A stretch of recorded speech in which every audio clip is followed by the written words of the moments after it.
Stop scrolling because this is big. It's about who we are, why we're here, and what God's plan is for us. Hi, my name's Casey. I'm a former pastor with over 20 years experience in the ministry and or in training for such. I have a bachelor's degree and a master's degree in biblical studies, and I want to teach you how to read, study, interpret, and apply the Bible. Today, it's all about the nature of mankind. First, humans are created by God in His image, Imago Dei. Genesis 1:26 through 27 says God made us, male and female, to reflect Him. But what does that look like? It's not physical, since God is spirit. It's about our minds, our intelligence, like Adam naming the animals in Genesis 2. It's our morality, our ability to know right from wrong, as Romans 2 shows. And it's our capacity for relationships, reflecting God's relational nature, seen in Genesis 2:18. Every person, male, female, any race, any appearance, bears this image, giving us equal worth.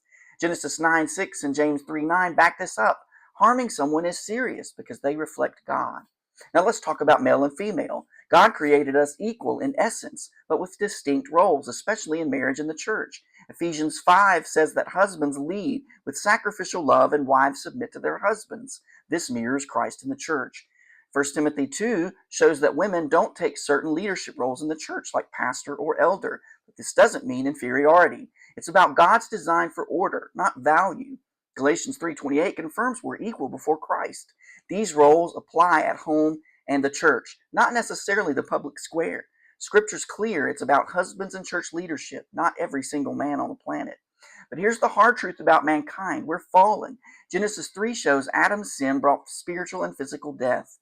Romans 5:12 says sin spread to all, so we're born with a sin nature. It's why we struggle to do good, as Romans 3 explains. We're not totally evil, but every part of us is tainted by sin.